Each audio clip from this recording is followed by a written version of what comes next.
के basic knee replacement में क्या होता है कि घुटने के ऊपर अपने को ये इम्प्लांट फिक्स करना होता है। तो जैसे ये आपको दिख रहा है कि ये गद्दी घिस गई है, तो हम उसमें इम्प्लांट लगाते हैं जिससे जो गैप खत्म हो गया था उसको दोबारा बना देते हैं।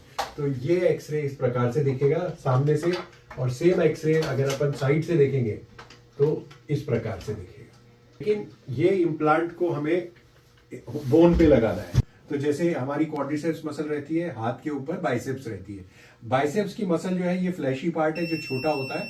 अगर मैं इस हाथ को ऊपर उठाऊं तो ये मसल छोटी होती है, तो मेरा हाथ बेंड हो जाता है।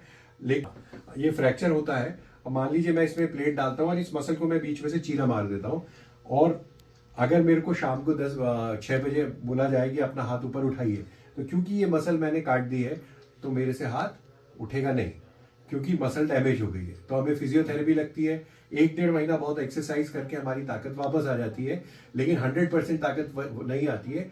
5-10% क्योंकि अपन ने मसल में चीरा मारा है तो मसल की ताकत चली जाती है।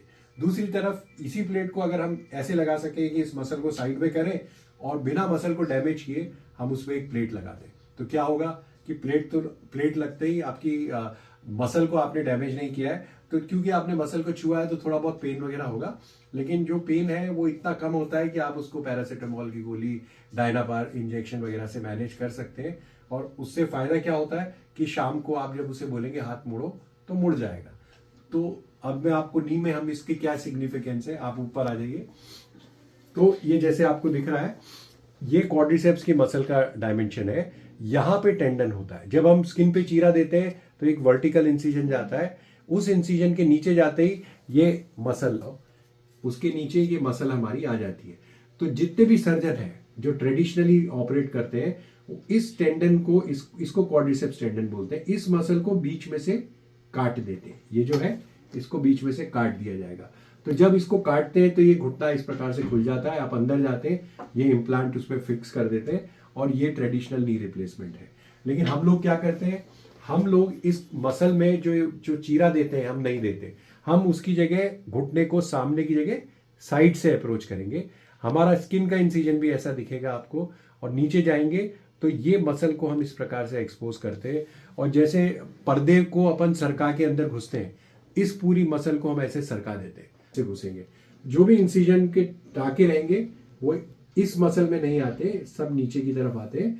तो जब हम उस मसल में इंसिजन नहीं मारते तो आपको ये पैर की ताकत बनी रहती है। आप ऑपरेशन के दिन खड़े होकर चलते हैं, ऑपरेशन के दिन अपना पैर मोड़ सकते हैं। तो फिर जब आप मसल में चीरा नहीं मारते तो उसके कुछ फायदे होते हैं। सबसे पहला, मसल में चीरा नहीं मारने का फायदा होता है कि आपको दर्द कम होता है, तो आप ऑपरेशन के दिन खड़े होकर चल सकते हैं।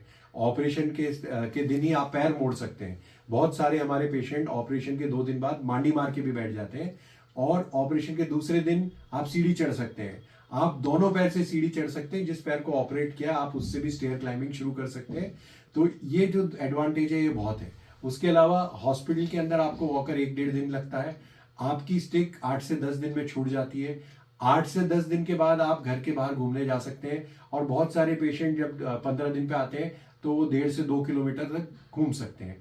तो बेसिकली ऑपरेशन करने का दर्द वाला तरीका है, और ऑपरेशन का दर्द कम दर्द के साथ बेटर और फास्टर रिकवरी का टेक्निक है, जिसको अगर आप शॉर्ट में बोले तो हम उसे फास्ट एक्टिव टेक्निक बोलते हैं।